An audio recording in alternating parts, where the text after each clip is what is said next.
اشرح لی صدری ویسر لی امری واحلل عقدۃ من لسانی یفقہوا قولی آمین یا رب العالمین۔ ایمانیات کے اوپر جو ہماری گفتگو کا سلسلہ چل رہا ہے، آج ہمیں گفتگو کرنی ہے کہ ایمان کا موضوع کیا ہے۔ لاسٹ ٹائم ہم نے گفتگو کی تھی کہ ایمان کے لغوی معنی ہے تصدیق کرنا، اور ایمان کے اصطلاحی معنی ہے کہ تصدیق کرنا ہر اس بات کی کہ جو نبی اکرم صلی اللہ علیہ وسلم لے کر آئے۔ ایک آپ کی تصدیق کرنا، یعنی آپ کے دعوے کی تصدیق کرنا، اور جو آپ نے تعلیمات جو دی ہیں ان کی تصدیق کرنا۔ اور ان میں بھی خاص کر ایمان اس چیز کا نام ہے کہ جو غائب کے متعلق امور ہیں، غائب کی چیزیں ہیں، ان کے متعلق جو خبریں آپ نے دی کہ یہ زندگی کیا ہے، اس کی حقیقت کیا ہے، اس کائنات کی حقیقت کیا ہے، ان خبروں کے متعلق ظاہر ہے ان باتوں کی خبر کوئی نبی یا رسول ہی دے سکتا ہے۔ ان مباحث کو، یہ جو غیب کے متعلق باتیں ہیں، خبریں ہیں، اس کائنات کی حقائق کے متعلق، انسان کے متعلق، ان مباحث کو جو ہے وہ کہا جاتا ہے کہ فلسفہ، یعنی ان مباحث کا جو اصولی علم ہے اس کو فلسفہ کہا جاتا ہے اصطلاح میں، اور اس کو کہتے ہیں ما بعد الطبیعات کا علم۔ یعنی فلسفے کی اصطلاح میں ما بعد الطبیعات کا جو علم ہے، یعنی وہ میٹا فزکس، یعنی بیانڈ دس یونیورس جو چیزیں ہیں ان کے متعلق جو بحث ہوتی ہے۔ اس حوالے سے جان لیں کہ ہمارے علم کے جو ہے وہ دو دائرے ہیں، دو اس کی ڈومینز ہیں۔ ایک علم ہے یہ فزیکل، جو بھی ہماری یہ جو دنیا ہے، فزیکل ورلڈ ہے، اس کے متعلق ہے، اور اس کا سارا انحصار جو ہے وہ حواس خمسہ پر ہے، یعنی چکھ کر، دیکھ کر، سونگھ کر، سن کر، محسوس کر کے جو بھی علم ہمیں حاصل ہوتا ہے اس کی بنیاد جو ہے یہ فزیکل ورلڈ کے اوپر ہے۔ یعنی انسان نے اگر ترقی کی یا سائنس آگے بڑھی تو اصل میں سورسز تو یہی جو ہے وہ چاروں پانچوں ہیں چیزیں ہیں۔ یعنی ایک طرف ہم دیکھتے ہیں کہ انسان نے اگر دیکھنے کی صلاحیت ہے، اللہ تعالیٰ نے آنکھیں دی ہیں، تو اسی دیکھنے کی صلاحیت کو ایک طرف ایکسٹینڈ کر کے بڑھا کر انسان نے ٹیلیسکوپ کے ذریعے ہزاروں میل لاکھوں میل دور سیاروں کو دیکھا،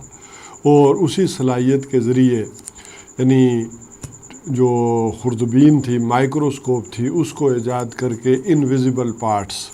جو انسانی آنکھ سے چیزیں نہیں دیکھی جا سکتی، ان کو گویا دیکھنے ہی کی صلاحیت میں ایک اضافہ ہوا ہے۔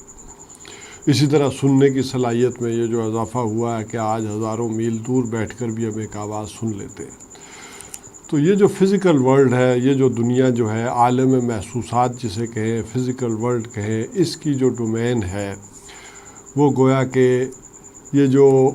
اس کو جو بیس کرے گی، یہ محسوسات کے اوپر، حواس خمسہ کے اوپر بحث کرے گی، یعنی بیس کرے گی اس کے اوپر۔ دوسرا جو دائرہ ہے عالم محسوسات کا، یعنی اس کے علاوہ جو ہے غیر محسوسات، وہ جو عالم محسوس نہیں ہو سکتا، جہاں کی چیزیں ان آنکھوں سے نہیں دیکھی جا سکتی،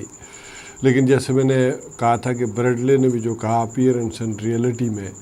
کہ وہ چیزیں زیادہ حتمی ہیں، یقینی ہیں، کہ جو نہ ان کانوں سے سنی جا سکتی ہیں اور نہ ان آنکھوں سے دیکھی جا سکتی ہیں، ان کا تعلق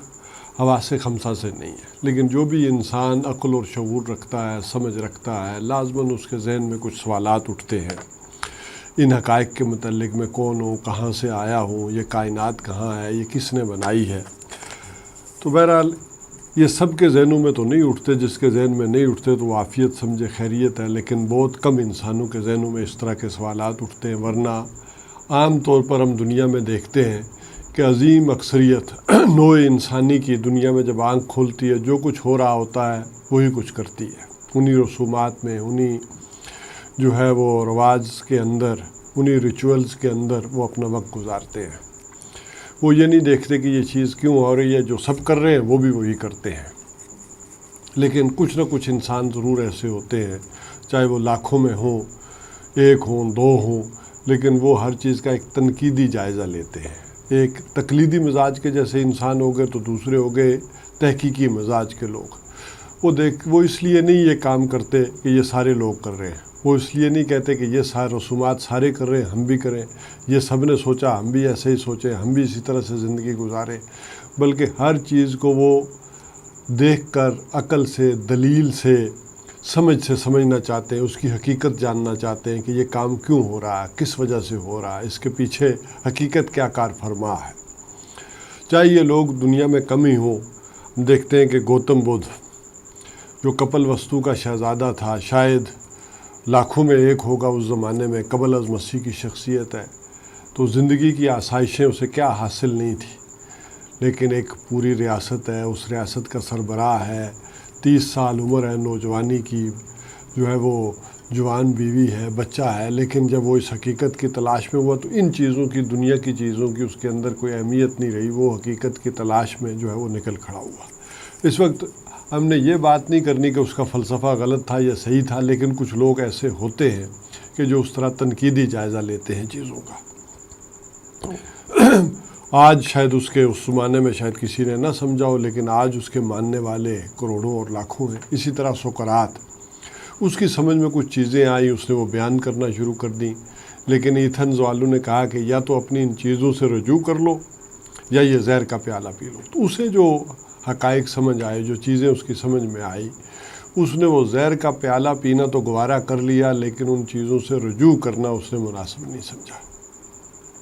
تو آج ہم دیکھتے ہیں کہ دنیا میں جو بھی فلسفہ ہے، جو بھی اس طرح کی باتیں ہیں، ان کی جو بنیاد ہے، تانے بانے ہیں علم کے، وہ اس کے ساتھ جا کر جڑتے ہیں۔ اس کے شاگردوں کی تعداد جو ہے وہ ہزاروں لاکھوں میں آگے دنیا میں بڑھی ہے، اس پوری دنیا کے اوپر ایک اثر ڈالا ہے سقراط کی ان باتوں نے، چاہے اس زمانے میں نہ ماننے والے ہوں۔ تو یہ وہ لوگ ہوتے ہیں جو تحقیقی مزاج کے لوگ ہوتے ہیں۔ اپنے زمانے میں تو شاید انہیں کوئی نہ مانے، لیکن بعد میں ان کے نظریات، ان کی سوچ، ان کی فکر، یہی گویا کہ عقائد کا ایک درجہ جو ہے وہ اختیار کر لیتی ہے۔ جس طرح سے کہ دو طرح کے لوگ ہوتے ہیں، تقلیدی مزاج کے اور تحقیقی مزاج کے، اسی طرح ہم دیکھتے ہیں کہ علم کے بھی دو قسمیں ہیں۔ اگرچہ علم ایک ہی حقیقت ہے، لیکن تفہیم کی غرض سے میں سمجھاؤں گا کہ یہ دو قسمیں ہیں علم کی، جس طرح کہ ابن خلدون نے بھی کہا کہ علم دو طرح کے ہوتے ہیں، ایک ہے علم الادیان اور ایک ہے علم الابدان، یعنی علم الابدان باڈیز کا علم، اجساد کا علم، اور ایک ہے دینوں کا علم۔ اسی علم کو ایک کو جو ہے وہ شاہ ولی اللہ علیہ رحمہ کہتے ہیں کہ ایک علم الاسماء ہے اور ایک علم الہدا ہے، یعنی ایک وہ علم ہے کہ جو حضرت آدم علیہ السلام کو دے دیا گیا، سورہ بقرہ کے 4 رکوع کے آغاز میں کہہ دیا گیا وَعَلَّمَ آدَمَ الْأَسْمَاءَ كُلَّهَا ثُمَّ عَرَضَهُمْ عَلَى الْمَلَائِكَةِ۔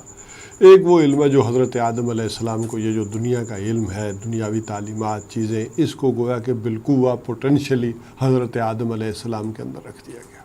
اور پھر ان کی نسل میں یہ آگے بڑھا ہے، یہاں تک کہ عروج آدم خاکی سے انجم سے میں جاتے ہیں کا معاملہ ہو چکا۔ دوسری طرف اسی رکوع کے آخر میں ایک علم الہدا کا ذکر آیا، اور وہاں فرمایا فَإِمَّا يَأْتِيَنَّكُم مِّنِّي هُدًى فَمَن تَبِعَ هُدَايَ فَلَا خَوْفٌ عَلَيْهِمْ وَلَا هُمْ يَحْزَنُونَ۔ تو جب کبھی بھی تمہارے پاس میری جانب سے ہدایت آئے تو جس کسی نے اس ہدایت کی پیروی کی، اس کے لیے نہ کوئی خوف ہوگا نہ کوئی حزن ہوگا، یعنی نہ کوئی مستقبل کے اندیشے ہوں گے، نہ ماضی کے اوپر کوئی غم ہوگا۔ تو ایک یہ علم ہے کہ جو نوع انسانی آگے بڑھے گی، یہ علم آگے بڑھے گا، یہ غلط رخ اختیار کرے گا، تو ہدایت اور رہنمائی کے لیے جب انسان ایک سوچ بچار میں آگے بڑھے گا تو اس کے لیے صحیح حقیقت کے طور پر ایک علم ہے جو اللہ تعالیٰ کی طرف سے جو ہے وہ انبیاء اور رسول لے کر آئیں گے، وہ بتائیں گے کہ ان چیزوں کے متعلق جو تم نے سوچنا شروع کیا ہے، جو اندازے لگانا شروع کیے ہیں، اس کا اصل جو اس کی علم ہے، یہ اصل حقیقت ہے، وہ یہ ہے۔ تو یہ علم کے دو دائرے، اسی کو جو ہے شاہ اسماعیل شہید نے بھی بیان کیا، اور انہوں نے کہا کہ اصل میں تو علم 3 طرح کے، ایک ہے علم بالحواس۔ علم بالحواس تو وہی جو حواس خمسہ کے ذریعے، سنسز کے ذریعے انسان کو حاصل ہوتا ہے، دیکھ کر، سن کر، اور اس کے اوپر ذہن انسانی اضافہ کرتا ہے، وہ سوچ و بچار کر کے، غور و فکر کر کے اس سے کوئی نتائج نکالتا ہے۔ اور ایک علم وہ ہے جو علم وحی ہے، علم بالقلب ہے، اس کا تعلق انسانی دل سے ہے، وہ علم جو براہ راست جو ہے وہ قلب کے اوپر نازل ہوا، اور وہی علم ہے جو انبیاء اور رسول نے ہمیں دیا۔ تو یہ علم کے جو ہے فرمایا کہ 2 دائرے ہیں۔ اب ان میں سے اس علم کے متعلق، ایک ہے کہ جس طرح انسان اس فزیکل ورلڈ کے متعلق، یہ جو ڈومین ہے اس کے متعلق حقیقت جاننا چاہتا ہے کہ یہ پانی کی حقیقت کیا ہے، یہ کس طرح جو ہے وہ ہائیڈروجن اور آکسیجن سے مل کر بنا ہے، فلاں چیز کی کیا حقیقت ہے، فلاں کی کیا حقیقت ہے۔ اسی طرح ایک انسان یہ جاننا چاہتا ہے کہ اس کائنات کی کلی حقیقت کیا ہے، جب خود کائنات کیسے وجود میں آئی ہے، اس کائنات کا مقصد کیا ہے، میری زندگی کا مقصد کیا ہے۔ یہ وہ چیزیں ہیں کہ جن کے متعلق جب انسان معلوم کرنا چاہتا ہے تو اب آ جائیے اس بات کے اوپر کہ فلسفے کی پھر حقیقت کیا ہوئی۔ فلسفہ جن اصولی سوالات سے بحث کرتا ہے وہ سب سے پہلے تو یہ ہے کہ میں کون ہوں، انسان کی حقیقت کیا ہے، کیا میں بھی عام طرح کا جانور ہوں، جیسے باقی جانور ہیں ویسے میں بھی ایک جانور ہوں، جیسے گھوڑا ہے، گدھا ہے، خچر ہے، وہ باقی چیزیں اسی طرح جو ہے وہ بندر ہے، کوئی چمپینزیز ہیں، کوئی اسی طرح آگے بن مانس وغیرہ ہیں، اور آگے ایک انسان ہے، میں اسی قبیل کی کوئی شے ہوں یا کوئی علیحدہ سے شے ہوں۔ جیسے کہتے ہیں کیٹ فیملی ہے، کوئی بلی ہے، کتا ہے، شیر ہے، تو پورے اس طرح خاندان ہیں، فیملیز ہیں، تو میں بھی اسی فیملی کا کوئی حصہ ہوں یا میں کوئی علیحدہ سے شے ہوں۔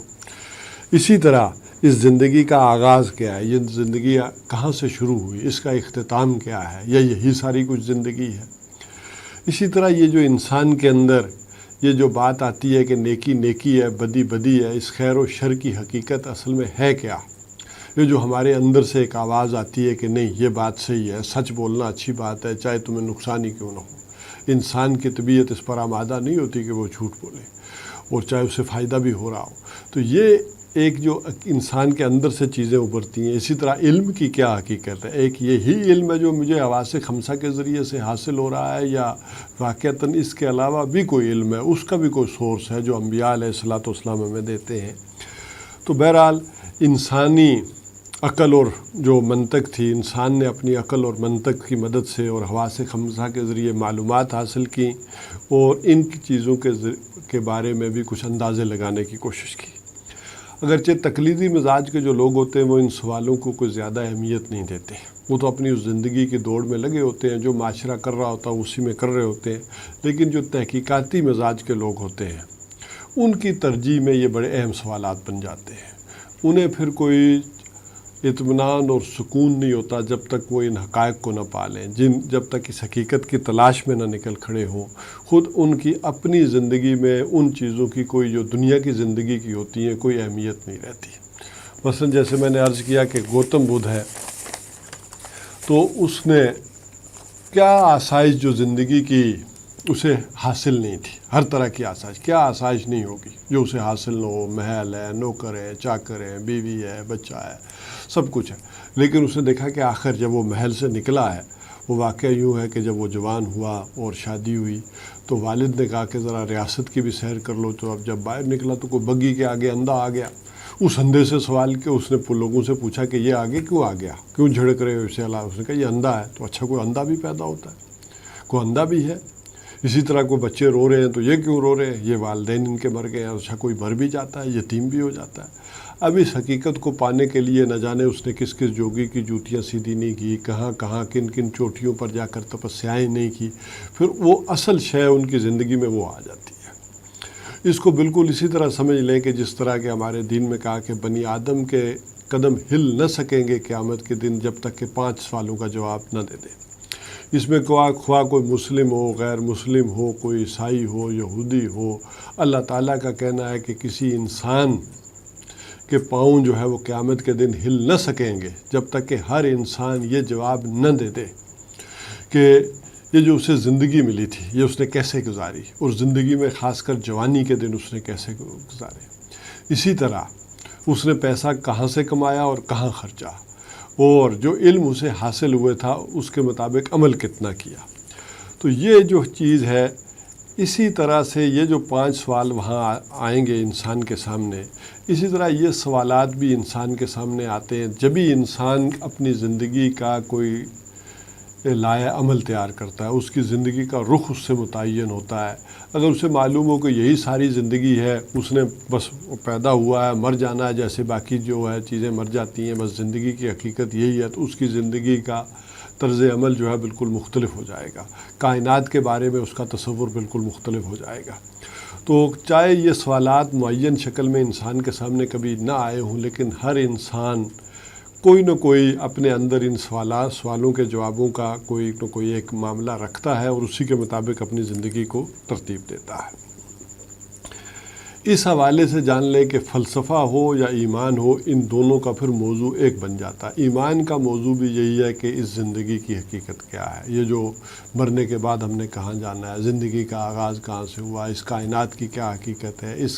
اس کائنات کا کوئی خالق ہے یا نہیں ہے، یا یہ کائنات خود بخود بن گئی ہے۔ تو اسی طرح یہ جو 5 سوالات آتے ہیں، سب سے پہلے کہ کائنات کی حقیقت کیا ہے، کیا یہ کائنات ہمیشہ سے اسی طرح سے تھی، یہ خود بخود چل رہی ہے، کیا یہ کبھی ختم بھی ہوگی یا اسی طرح چلتی رہے گی، یہ نظام اپنے آپ ہی چل رہا ہے یا اس کو کوئی چلانے والا بھی ہے، اس کا کوئی خالق بھی ہے یا نہیں۔ جیسے ہم دیکھتے ہیں کہ کہیں دھواں اٹھ رہا ہو تو اس دھوئیں کو دیکھ کر انسان دنیا میں جو ہے وہ جو بھی اس کا تجربہ ہے، علم ہے اس مادی دنیا کا، وہ کہتا ہے کہ کہیں آگ لگی ہوئی ہے، یعنی اس نے دھواں دیکھا تو اس نے کہا کہ کہیں آگ ہے جس سے یہ دھواں اٹھ رہا ہے۔ تو کوئی کائنات ہے تو کوئی خالق کائنات بھی ہوگا، اس کا اس سے ربط کیا ہے، کیا وہ بنا کر بالکل علیحدہ ہو گیا یا اب بھی اس کو چلا رہا ہے یا کر رہا ہے، تو اس کا اس کے ساتھ ربط کیا ہے، تعلق کیا ہے یہ۔ اسی طرح دوسرا سوال یہ پیدا ہوتا ہے کہ خود میں کون ہوں، ہو ایم آئی، میں کون ہوں۔ اس کے متعلق انسان جو ذرا غور کرے، دیکھے کہ میں کس طرح سے ہوں، کہاں سے آیا ہوں، کہاں جاؤں گا، زندگی بس یہی ہے، یہیں ختم ہو جائے گی یا اس کی کوئی اور حقیقت بھی ہے، مرنے کے بعد زندہ بھی ہونا ہے یا پیچھے بھی کوئی زندگی گزار کے آیا ہوں۔ جیسے بھلے شاہ نے کہا کہ بھولیا کی جانا میں کون، تو بہرحال جانور اور انسان میں کوئی فرق بھی ہے یا نہیں، میرا اصل مقام کیا ہے اس کائنات کے اندر، مجھے یہاں کس لیے بھیجا گیا ہے۔ اسی طرح اس زندگی کی حقیقت کیا ہے، یہ موت پر ہی ختم ہو جائے گی یا اس سے آگے بھی بڑھے گی۔ اسی طرح علم کی حقیقت کیا ہے، ایک ہے علم بالحواس، یہ تو ہماری سمجھ میں آ رہا ہے، تجربے میں آ رہا ہے، تو اس کے علاوہ کوئی اور بھی سورس آف نالج ہے یا نہیں ہے۔ اسی طرح خیر و شر کی کیا حقیقت ہے، انسان کے اندر یہ جو دونوں چیزیں آئی ہیں کہ انسان نیکی کو پہچانتا ہے، جیسے سچ بولنا ہے، تو سچ بولنا شاید ثابت نہ کیا جا سکے کہ یہ سچ بولنا اچھی بات ہے، سچ بولنا چاہیے، لیکن ہر انسان بائی برتھ جانتا ہے کہ سچ بولنا اچھی بات ہے،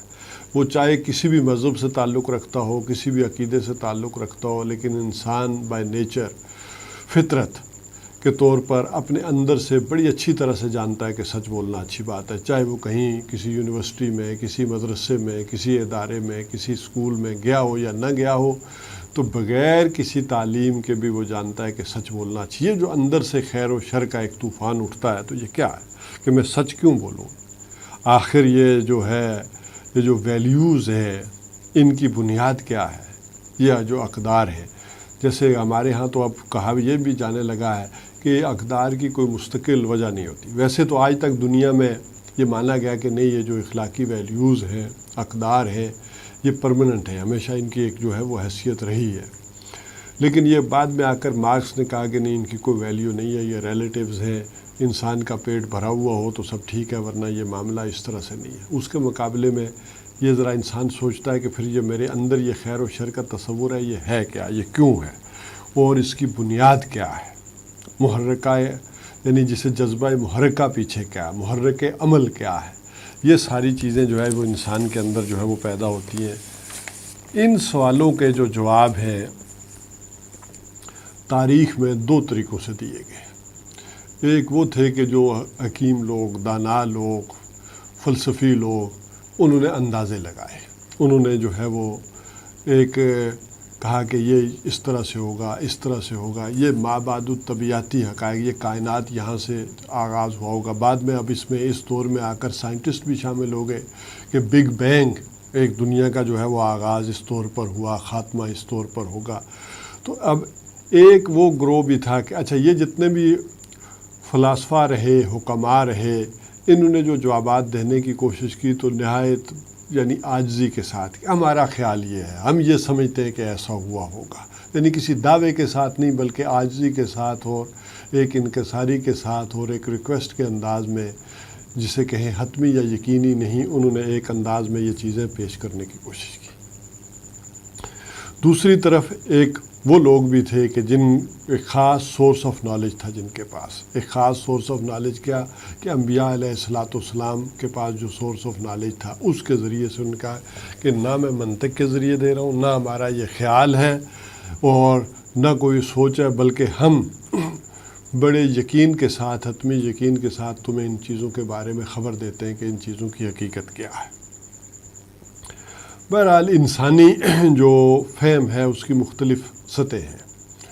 یعنی انسانی شعور اور فہم کی جو مختلف سطح ہیں، ان مختلف سطحوں پر ان کے مختلف انداز میں جو ہے وہ جواب دیے گئے۔ جو لیول آف کانشیسنیس ہیں وہ چونکہ مختلف ہے، لیکن ایک ہے عام فہم سطح پر، عام سطح پر یعنی سادہ طریقے پر جو ہے وہ ان کے جواب دیے گئے، جس کو قرآن و حدیث میں بھی جو کہیں گے کہ ہم کے بڑے آسان انداز میں، آسان پیرائے میں لوگوں کو یہ بات سمجھائی گئی۔ اسی طرح ایک متکلمانہ انداز میں جو بھی حکماء لوگ تھے انہوں نے متکلمانہ انداز میں ان سوالوں کے جواب دیے، اور اس میں بھی ہمارے اگر تاریخ اسلام میں دیکھیں تو 3 بڑے بڑے گروپ بن گئے۔ ایک اشاعرہ تھے، ایک جو تھے یعنی معتزلہ تھے، ماتریدیہ تھے۔ انہوں نے ان بنیادوں پر متکلمانہ انداز میں عقل اور منطق کی بنیاد پر ان سوالوں کے جوابوں کو دینے کی کوشش کی، تاکہ وہ سمجھانے کی کوشش کریں کہ کس طرح سے اللہ تعالیٰ نے یہ جو چیزیں بتائی ہیں ان کو کلامی انداز میں یعنی منطق کے انداز میں کس طرح سے سمجھائیں۔ اسی طرح فلسفیانہ انداز میں بھی لوگوں نے ان باتوں کو سمجھانے کی کوشش کی، یعنی ان میں ابن سینا، فارابی، ابن رشد، یہ وہ لوگ تھے کہ جنہوں نے فلسفیانہ انداز میں ان چیزوں کو سمجھانے کی کوشش کی۔ اسی طرح صوفیاء جو تھے انہوں نے وجدانی انداز میں، متصوفانہ انداز میں انہی حقائق کو کہا کہ ان کا جو ذاتی وجدانی تجربہ ہے اس تجربے کی بنیاد پر ان چیزوں کو سمجھانے کی کوشش کی۔ بہرحال جس کا نتیجہ یہ نکلتا ہے کہ فلسفے کا اور ایمان کا موضوع ایک ہے، یعنی فلسفہ بھی ان مباحث سے بحث کرتا ہے کہ جو ما بعد الطبیعاتی ہیں، میٹا فزکس کے متعلق ہیں، اور ایمان بھی انہی اصولی مباحث سے بحث کرتا ہے کہ جو beyond of this universe, beyond of this world, یہ جو چیزیں ہیں ان کے متعلق ہمیں جو ہے وہ خبر دیتا ہے۔ ہماری جو گفتگو ہے وہ قرآن و حدیث کے اندر رہے گی، یعنی چونکہ قرآن و حدیث ہی نے اصل انداز میں ان کے جوابات دیے، تو میں چاہوں گا کہ قرآن و حدیث ہی کے حوالے سے پھر ہم ان چیزوں کے اوپر جو ہے وہ سمجھنے کی کوشش کریں۔ اگرچہ قرآن حکیم نے یہ نہیں ہے کہ متکلمانہ انداز میں یا فلسفیانہ انداز میں یا جو جسے ہم کہیں گے کہ متصوفانہ انداز میں جوابات نہیں دیے، ان لوگوں کا سامان بھی قرآن حکیم نے رکھا، لیکن قرآن حکیم کا انداز ایک اس طرح کا ہے کہ بالکل ایک عام آدمی، اس کے جو مخاطبین ظاہر ہے ایک بالکل ان پڑھ آدمی بھی ہو سکتا ہے، ایک بالکل جو کسی اسکول، کالج، مدرسے میں نہ گیا ہو، اور ایک اس کا ماننے والا حکیم اور فلسفی بھی ہو سکتا ہے۔ تو دونوں ہی سطح پر جواب دیے گئے، لیکن قرآن کا انداز اس طور پر ہے کہ ایک عام قاری پڑھنے والا جو ہے وہ بالکل اس کو ایک تسلی ہو جاتی ہے، اور انہی مقامات سے جنہیں وہ بڑے آسانی کے ساتھ گزر جاتا ہے، انہی کی تہ میں وہ بڑی گہرائی کے اندر وہ حقائق بھی پوشیدہ ہوتے ہیں جن سے وہ حکیم، حکماء اور فلسفی یہ لوگ بھی جو ہے جس سے فائدہ اٹھاتے ہیں۔ انہی کی گہرائی میں جا کر پھر صوفیاء بھی انہی الفاظ کی روح میں جا کر اتر کر اور گہرائی میں اتر کر وہ بھی ان حقائق کو وہیں سے پاتے ہیں۔ لیکن ہمارا معاملہ چونکہ جو اس وقت گفتگو میں رہے گا قرآن حکیم کے ان سوالات کے متعلق جو فلسفہ جن سے بحث کرتا ہے، قرآن حکیم نے جو جوابات دیے ہیں وہ میں آپ کے سامنے رکھوں گا۔ قرآن و حدیث کی اصطلاح میں چنانچہ ان سوالات کے جوابات کے ضمن میں یہ جن کا ذکر ہو چکا ہے، جو وحی سے حاصل ہوئے اور جن کا مجموعی نام ایمان ہے، سب سے پہلا سوال یہ اٹھتا ہے کہ کائنات کی حقیقت کیا ہے۔ تو قرآن حکیم ہمارے سامنے یہ بات رکھتا ہے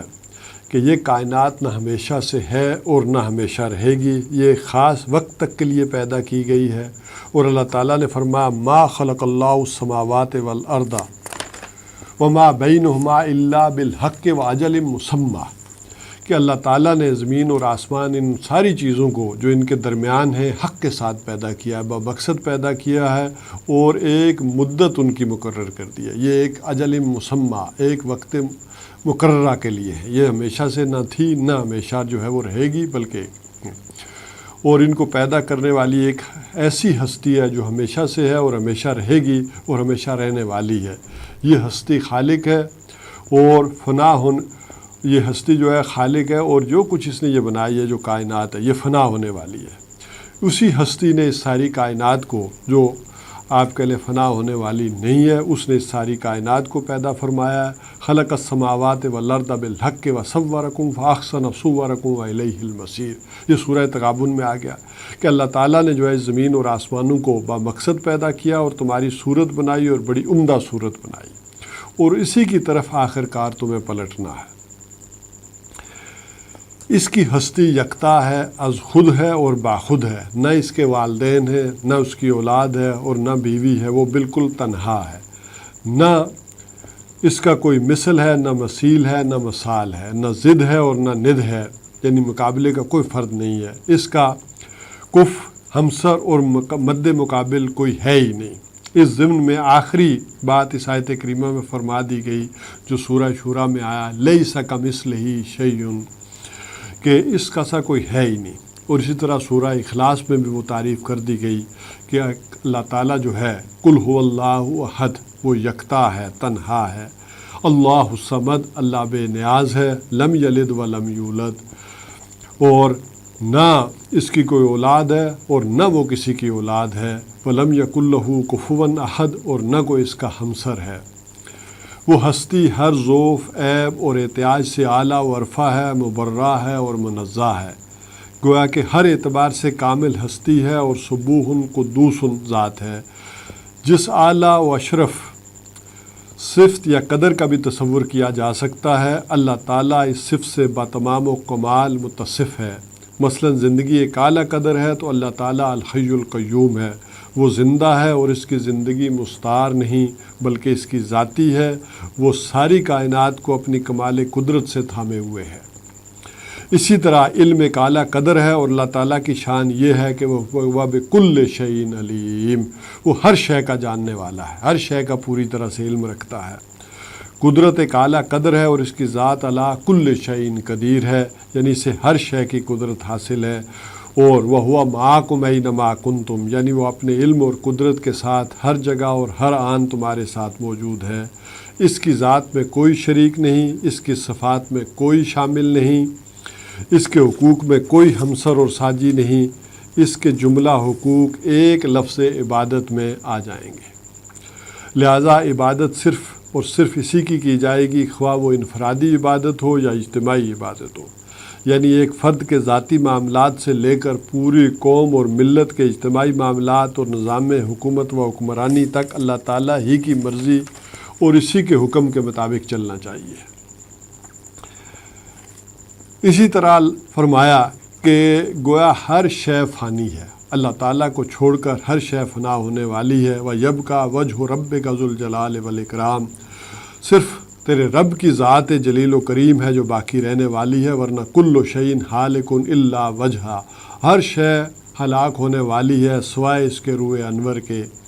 تو گویا ہر شے فانی ہے، باقی صرف وہی ہے، ازلی و ابدی وجود صرف اسی کا ہے۔ وہ تنہا ہے اپنی ذات میں، اپنی صفات میں، اپنے حقوق میں، اپنے اختیارات میں، اور وہ کسی کو اپنے اختیارات میں شریک نہیں کرتا۔ ولا یشرک فی حکمہ احدا، البتہ ساری کائنات حادث اور فانی ہے، ایک وقت پر پیدا ہوئی اور ایک خاص وقت کے لیے ہمیشہ کے لیے نہیں ہے۔ دوسرا بنیادی سوال جو ہر ذی شعور انسان کو بے چین رکھتا ہے وہ اس کی اپنی حقیقت کے بارے میں ہے کہ انسان کی حقیقت کیا ہے اور اس کا کائنات میں مقام کیا ہے۔ نبی اکرم صلی اللہ علیہ وسلم پر ایمان لانے کے نتیجے میں انسان کو اس اہم سوال کا بھی اطمینان بخش جواب مل جاتا ہے کہ انسان کو اللہ تعالیٰ نے پیدا فرمایا اور اسے خلافت عطا فرمائی۔ یہ انسان جملہ کائنات پر برتر مقام رکھتا ہے۔ گویا جب جو کچھ اللہ تعالیٰ نے پیدا کیا اس میں بلند ترین سطح پر انسان کو پیدا کیا، اور قرآن حکیم میں 7 مقام پر فرمایا یہ کہ سارے کے سارے فرشتوں نے انسان کو سجدہ کیا۔ اسی طرح اللہ تعالیٰ نے اس کی جو عظمت بیان کی کہ وہ خلق تو بے یدیہ، کہ میں نے اس کو اپنے جو ہے دونوں ہاتھوں سے بنایا ہے۔ اب اس کے دونوں ہاتھوں سے مراد کیا ہے کہ ایک عالم خلق ہے، ایک عالم امر ہے، دونوں عالم اس انسان کے اندر جو ہے وہ آ گئے۔ یعنی جو بھی عالم امر ہے، جہاں ٹائم جو ہے وہ نہیں لگتا، وہ بھی روح کے متعلق جو ہے وہ بھی اس انسان کے اندر آ گیا، اور یہ جو عالم خلق ہے، بہرحال عالم خلق کے اندر ٹائم انوالو ہوتا ہے، یہ دونوں عالم آ کر انسان کے اندر جمع ہو گئے۔ اور اس اعتبار سے فرمایا کہ منہا خلقناکم، اس زمین سے ہم نے تم کو پیدا کیا، وفیہا نعیدکم، اسی میں تمہیں واپس لے جائیں گے، ومنہا نخرجکم تارۃ اخری، اور اسی سے تمہیں دوبارہ نکال لیں گے۔ اور اس کے وجود روحانی کا تعلق عالم امر سے فرمایا قل الروح من امر ربی، کہہ دیجئے یہ روح میرے رب کا امر ہے۔ واضح رہے کہ ملائکہ کا تعلق صرف عالم امر سے اور جنات کا تعلق صرف عالم خلق سے ہے، اس میں روح نہیں ہوتی، بلکہ انسان زمینی مخلوق ہونے کے ساتھ ساتھ صاحب روح بھی ہے۔ اسی لیے اللہ تعالیٰ نے فرشتوں سے مخاطب ہو کر فرمایا فَإِذَا سَوَّيْتُهُ وَنَفَخْتُ فِيهِ مِن رُوحِي فَقَعُوا لَهُ سَاجِدِينَ، پھر جب میں اس کی نوک پلک سنوار دوں، اس کی ٹچنگ کر دوں، تکمیل کر دوں، تو اس میں اپنی طرف سے روح پھونک دوں، تو اس کے سامنے سجدے میں گر پڑنا۔ اللہ تعالیٰ کا تعلق انسان سے اور انسان کا تعلق اللہ تعالیٰ سے، اس کی روح کا تعلق ایسے ہی ہے جس کو ایک مثال کے ذریعے جو ہے وہ سمجھا جا سکتا ہے کہ جس طرح سورج کی ایک کرن کا تعلق جو ہے وہ سورج کے ساتھ ہے، ہزاروں میل دور ہونے کے باوجود سورج کا تعلق جو ہے اس سے کرن سے نہیں ٹوٹتا۔ اسی طرح اللہ تعالیٰ کہتے ہیں کہ ہم اس کی وَنَحْنُ أَقْرَبُ إِلَيْهِ مِنْ حَبْلِ الْوَرِيدِ، ہم اس کی رگے جاں سے بھی زیادہ اس کے قریب ہیں۔ تو بہرحال اللہ تعالیٰ نے انسان کو اس دنیا میں جو ہے پیدا کیا، اور اس دنیا کی حقیقت بھی جو ہے وہ بتا دی کہ وہ کیا ہے اس دنیا کی حقیقت، کہ انسان کی جو زندگی ہے وہ کیا ہے۔ کل زندگی محض پیدائش سے موت تک کے وقفے کا نام نہیں ہے، بلکہ موت تو اصل زندگی کا ایک دروازہ ہے۔ وَإِنَّ الدَّارَ الْآخِرَةَ لَهِيَ الْحَيَوَانُ لَوْ كَانُوا يَعْلَمُونَ، سورہ عنکبوت میں فرمایا اصل زندگی تو آخرت کی زندگی ہے، کاش انہیں معلوم ہوتا۔ وَمَا الْحَيَاةُ الدُّنْيَا إِلَّا مَتَاعُ الْغُرُورِ، اور سورہ آل عمران میں فرمایا دنیا کی زندگی کی حقیقت تو یہ ہے کہ یہ ایک پردہ پڑا ہوا ہے، یہ ایک دھوکے کا سامان ہے۔ زندگی اور باس بعد الموت کے متعلق حضور صلی اللہ علیہ وسلم نے بڑی جامعیت کے ساتھ اپنے ایک ابتدائی خطبے میں فرما دیا کہ ان الرائد لا یکذب آلہ، کہ کوئی بھی جو قافلے کا قائد ہوتا ہے، سپہ سالار ہوتا ہے، وہ ان سے جھوٹ نہیں بولتا۔ یہ آج کے دور پر قیاس مت کریں، اس کو سمجھ لیں کہ ایک صحرا کے اندر جو رہبر ہوتا تھا، قائد ہوتا تھا، وہ پورے لوگوں کو لے کر نکلتا تھا، تو سب لوگوں کی زندگی کا انحصار اس کے اوپر ہوتا تھا۔ وہ ذرا راستہ گم کر دے، ادھر سے ادھر ہو جائے، صحرا میں بھٹک جائیں، تو سارے لوگ جو ہے وہ اس کے رحم و کرم پر تھے، وہ ان کی گویا کہ وفات ہو سکتی ہے۔ واللہ لاؤ کذبت جمیع الناس، اور فرمایا کہ اللہ کی قسم اگر میں سب لوگوں سے بھی جھوٹ بولتا، ما کذبتکم، میں تم سے نہ بولتا، ولو غررت جمیع الناس، اور اگر میں سارے انسانوں کو بھی، ایک سمجھانے کا ایک انداز ہے جو گویا کہ خطابت کے انداز میں کہا جا رہا ہے، ما غررتکم، میں تمہیں جو ہے وہ دھوکہ نہ دیتا، تم میرے اپنے گویا کے لوگ ہو، واللہ الذی لا الہ الا ہو۔ تو فرمایا کہ اللہ کی قسم کہ جس کے سوا کوئی یعنی خالق نہیں ہے، لَتَمُوتُنَّ كَمَا تَنَامُونَ، تو تم بھی کم از کم ایسے ہی ہوگا کہ تم سب پر موت طاری ہوگی، اس طرح سے طاری ہوگی کہ جب تم رات کو سو جاتے ہو، ثُمَّ لَتُبْعَثُنَّ كَمَا تَسْتَيْقِظُونَ، اور تم لازماً اٹھو گے جیسے کہ تم صبح کو اٹھتے ہو، ثُمَّ لَتُحَاسَبُنَّ لِمَا تَعْمَلُونَ، اور پھر لازماً تم سے محاسبہ کیا جائے گا جو کچھ کہ تم عمل کرتے ہو، ثُمَّ لَتُجْزَوُنَّ بِالْإِحْسَانِ إِحْسَانًا وَبِالسُّوءِ سُوءًا، پھر لازماً تمہیں بدلہ ملے گا اچھائی کا اچھائی کے ساتھ اور برائی کا برائی کے ساتھ۔ وَإِنَّهَا لَجَنَّةٌ أَبَدًا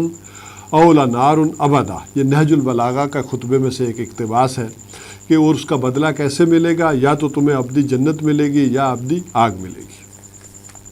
معلوم ہوا کہ اصل زندگی وہ نہیں ہے جو ہم یہاں گزار رہے ہیں، بلکہ اصلی اور ابدی زندگی تو آخرت کی زندگی ہے۔ زندگی کی حقیقت اور تسلسل سمجھنے کے لیے یہ بات ذہن نشین رکھنی چاہیے کہ ایک وہ زندگی تھی جو ہم یہاں اس دنیا میں آنے سے پہلے گزار چکے ہیں۔ اس وقت ہم صرف عالم امر کی شے تھے، عالم خلق میں ہمارا کوئی وجود نہیں تھا، بس ارواح تھیں جنہیں پیدا کر کے سوال کیا گیا، الستو بربکم قالوا بلا، کہ کیا اب تمہارا میں رب نہیں ہوں؟ یہ سوال پوچھا گیا تو سب نے جواب دیا کہ قالوا بلا۔ پھر اس کے بعد ایک دنیا میں سلسلہ چلا جس کو فرمایا کہ خلق الموت والحیات لیبلوکم ایکم احسن عملا، اس نے موت اور زندگی کو بنایا تاکہ تمہیں آزمائے کہ تم میں سے کون بہتر عمل کرنے والا ہے۔ تیسرا اہم سوال یہ آتا ہے کہ انسان کی جوابدہی کی بنیاد کیا ہے، انسان سے جو محاسبہ ہوگا، جو پوچھا جائے گا تو اس کی بیس کیا ہے۔ اس کی ایک بیس تو یہ ہے کہ اللہ تعالیٰ نے انسان کے اندر جو ہے وہ یہ دیکھنے کی اور سننے کی صلاحیت رکھی، عقل و شعور رکھا، ان السمع والبصر والفؤاد کل اولئک کان عنہ مسئولا، کہ یہ جو ہم نے تمہیں کان، آنکھ اور دل سب دیے، ان کے بارے میں باز پرس ہوگی کہ ان کے ذریعے سے جو علم حاصل ہوا تھا اس کے مطابق عمل کیوں نہیں کیا۔ یہ جو چیزیں آئی ہیں تو یہ اللہ نے صلاحیتیں دی ہیں تو ان کو دیکھتے، تم دھوکہ نہ کھاتے، یہ کائنات کو پہچانتے۔ جب دھوئے کو دیکھ کر پہچان لیتے ہو آگ لگی ہوئی ہے تو اتنی بڑی کائنات کو دیکھ کر خالق کو نہیں پہچان سکتے۔ اسی طرح فرمائیے جو نیکی اور بدی کی پہچان تمہارے اندر آتی ہے یہ بھی ہم نے تمہارے اندر ڈال دی ہے۔ یہ محاسبے کی دوسری بنیاد ہے، وَنَفْسٍ وَمَا سَوَّاهَا فَأَلْهَمَهَا فُجُورَهَا وَتَقْوَاهَا، قسم ہے نفس انسانی کی اور اس کی ذات کی کہ جس نے اسے بنایا، پھر اس کی برائی اور نیکی دونوں الہام کر دی۔ معلوم ہوا کہ نیکی اور بدی یہ دونوں جو ہے مستقل اقدار ہیں اور انسان کے اندر جو ہے وہ ڈال دی گئی ہیں۔ تو بہرحال یہ جو صلاحیتیں ہیں اللہ تعالیٰ نے انسان کے اندر ڈالی ہیں، ان پر آخری معاملہ یہ کیا ہے کہ اللہ تعالیٰ نے انبیاء کو بھیجا اتمام حجت کے لیے، اور یہ جو کہا گیا کہ یعنی ارسال وحی، بعثت انبیاء و رسول اور آسمانی کتابوں کا سلسلہ جاری فرمایا، وحی کے ذریعے حقائق کا علم یقینی عطا فرمایا۔ اسی لیے تو حضرت ابراہیم علیہ السلام نے اپنے والد کو مخاطب کر کے کہا تھا، انی قد جانی من العلم، یقیناً میرے پاس آ چکا ہے ایک حقیقی علم۔ یہ علم وہی اللہ تعالیٰ نے اپنے برگزیدہ اور چنے ہوئے بندوں پر نازل فرمایا جو سیرت و کردار اور اخلاق کے اعلیٰ نمونے تھے، گویا نوع انسانی کا عطر تھے۔ اسی لیے فرمایا ان اللہ اصطفیٰ آدم و نوح و آل ابراہیم و آل عمران علی العالمین، اللہ تعالیٰ نے آدم اور نوح اور آل ابراہیم اور آل عمران کو تمام دنیا والوں پر ترجیح دے کر منتخب کر لیا۔ اس حوالے سے اگر میں ساری بحث کو جو ہے وہ ایک جگہ جس کا نچوڑ نکالوں تو یہ ہو جائے گا کہ ایمان کا موضوع ہے بعد الطبیعات کے مسائل۔ ان مسائل کے جو جوابات حکماء اور فلاسفہ نے پیش کیے ان کا نام ہے فلسفہ، اور جو حل انبیاء اور رسل نے بذریعہ وحی بیان کیا وہ ایمان ہے۔ انبیاء اور رسل نے جو کچھ بیان فرمایا ان کی ایک ظاہری سطح جو قرآن و حدیث میں واضح الفاظ میں ملے گی، یعنی عام آدمی کے لیے موٹے موٹے مسائل کہ یہ حلال ہے، یہ حرام ہے، یہ کرنا ہے اور اس سے باز رہنا ہے، اس کی مثال یوں سمجھ لیں جیسے سمندر کے اندر تیرتے ہوئے جو بڑے بڑے طوفانی تودے ہوتے ہیں، آئس برگ ہوتے ہیں، وہ اوپر اسی طرح سے گویا کہ وہ نظر آ رہے ہوتے ہیں اور اس کی ڈیپتھ اور طے وہ نیچے ہوتی ہے۔ گویا ایک عام سطح پر بھی آدمی کی تشفی ہو جائے، یہ جوابات مل جائیں، اور جو اور مزید تسلی اور تشفی کے ساتھ گہرائی میں بھی غور و فکر کرنا چاہیں تو ان کے اندر بھی ان کے جوابات انہیں مل جائیں۔ اس حوالے سے جان لیں، بلکہ ایک میں تمثیل کے پیرائے میں آپ سب کے سامنے بات بھی رکھ دیتا ہوں۔ ظاہر ہے قرآن حکیم کو بھی اس کے اوپر غور و فکر کرنے سمجھنے کے اعتبار سے بھی دو درجے، ایک کو تذکر بالقرآن کہا گیا اور ایک کو تدبر بالقرآن کہا گیا، یعنی نہایت غور و فکر کر کے اس میں سے علم و حکمت کے موتی نکالنا۔ یہ جتنی بھی میں نے گفتگو کی ہے اس حوالے سے ایک تمثیل آپ کے سامنے رکھنا چاہوں گا، وہ یہ ہے کہ مثال کے طور پر اس وقت جہاں میں بیٹھا ہوں اس چھت میں سوراخ اور ایک رسی سے لٹکتی ہوئی پلیٹ نیچے آئے، جیسے ترازو لٹک رہا ہوتا ہے، اور اس میں کچھ حلوہ کچھ مٹھائیاں رکھی ہوئی ہوں، تو عام نوع انسانی کا معاملہ کیا ہوگا؟ زیادہ تر لوگ اس کے اوپر جو ہے وہ جو آن پڑیں گے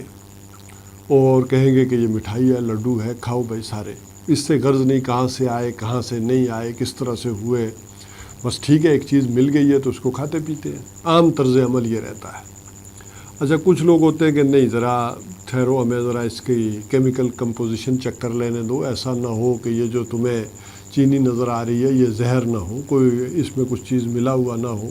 تو کوئی کیمیکل تجزیہ کر لیں، کوئی اجزاء کو علیحدہ کر لیں، ہمیں ٹیسٹ کر لینے دو. یہ سائنٹسٹ کا ایک معاملہ ہوتا ہے، وہ ان کے اجزاء پر بحث کرتے ہیں، یعنی جسے کہیں گے کہ جزوی حقیقت کے اوپر جو ہے وہ ان کا بحث و مباحثہ ہوتا ہے، اور وہ دیکھتے ہیں کہ اس میں کس چیز سے بنی ہے، اس میں شوگر کتنی ہے، اس میں کاربوہائیڈریٹس کتنے ہیں، فلاں فلاں وغیرہ وغیرہ چیزیں. لیکن ایک وہ لوگ ہوتے ہیں کہ جو ذرا دور پیچھے ہٹ کر کھڑے ہوتے ہیں اور وہ یہ کہتے ہیں کہ نہیں ذرا دیکھو ٹھیک ہے اس کی کیمیکل کمپوزیشن بھی ٹھیک ہے، چیک کرو سارا کچھ ہے، لیکن اصل میں ہمیں یہ دیکھنا چاہیے کہ یہ مٹھائی یا یہ حلوہ، یہ لڈو آئے کہاں سے ہے. اب وہ اس کے اوپر پھر ایک اندازہ لگاتے ہیں کہ یہ کہاں سے آئے ہوں گے، کس نے بھیجے ہوں گے، یہ کیا ہوا ہوگا، اس کے اوپر ایک اندازہ اور جو ہے وہ جسے کہیں گے کہ تیر تکا چلائیں یا جو بھی عقل و منطق کے گھوڑے دوڑائیں، جو بھی انہیں حواس خمسہ کے ذریعے علم حاصل ہوا اس کے ذریعے سے غور و فکر کر کے ان تک پہنچے کہ یہ کہاں سے آئے ہوں گے، کس نے بھیجے ہوں گے. ہو سکتا ہے کسی بندے کے بارے میں کہیں، کسی ما فوق الفطرت کے شے کے بارے میں کہیں کہ یہ اس نے لٹکا دیا ہوگا، اس نے چیزیں بھیجی ہوں گی. تو یہ ہوتے ہیں وہ جنہیں فلاسفہ کہتے ہیں. یہ فلسفی لوگ ہیں کہ جو ان چیزوں کے بارے میں اس طرح اندازہ ایک لگا کر عاجزی کے ساتھ ایک بیان کرتے ہیں کہ ہمارا خیال یہ ہے، ہمارا خیال یہ ہے کہ یوں ہوا ہوگا، یوں آئے ہوں گے.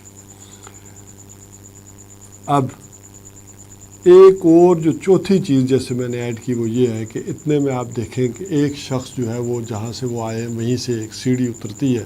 اور وہ شخص آ کر کہتا ہے کہ میں بتاتا ہوں کہ یہ کہاں سے آئے. اب وہ ان کی کیمیکل کمپوزیشن پہ بات نہیں کرتا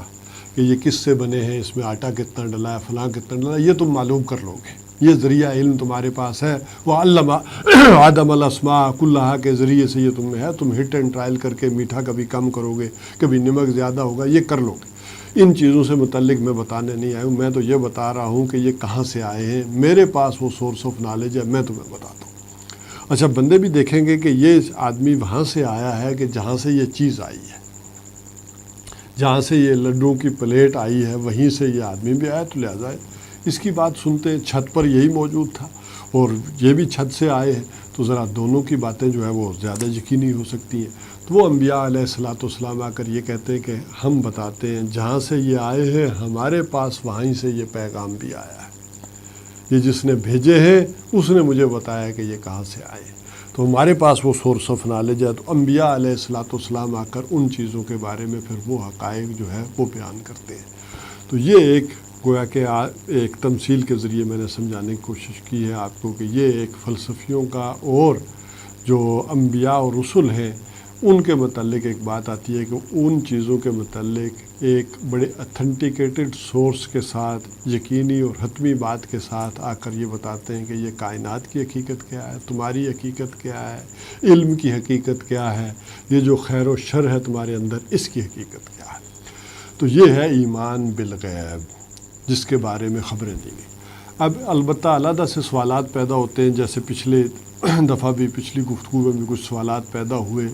ان کو یہ ساری گفتگویں چند ایک گفتگویں کرنے کے بعد میں ایڈریس کروں گا کہ وہ کیا وجہ ہے کہ لوگوں کو کچھ مغالطہ ہو جاتا ہے جب کچھ چیزیں تمثیل کے پیرائے میں یا عالم امثال کے متعلق یا عالم غیب کے متعلق جو ہے وہ چیزیں جو ہے وہ بیان کی جاتی ہیں، تو کچھ کنفیوژن ہوتی ہے. کیوں ہوتی ہے اس کے بارے میں سمجھاؤں گا. اور دوسری بات یہ ہے کہ وہ عالم غیب کے متعلق جتنی چیزیں ہیں ان کا اس دنیا میں پوری طرح سے حتمی اور یقینی جو انداز میں ایمان کا معاملہ تو ہے، لیکن ان کو سمجھانا کوئی اتنا آسان نہیں ہوتا، اور ان کا ایک اجمالی تصور دینا بھی ضروری ہوتا ہے. اب یہ دو چیزیں ہیں کہ جن کے متعلق جو ہے وہ بات سمجھانی ضروری ہوگی. اس سے پہلے جو انشاءاللہ العزیز اگلی گفتگو میں ہم سمجھیں گے کہ ایک جو شعوری ایمان ہے یا حقیقی ایمان ہے اور ایک قانونی ایمان ہے، اس کے متعلق جو اصولی مباحث ہیں ان کو سمجھنے کی کوشش کریں گے۔ یہ ایمان کا ایک موضوع آ گیا، ایمان کی لغوی اور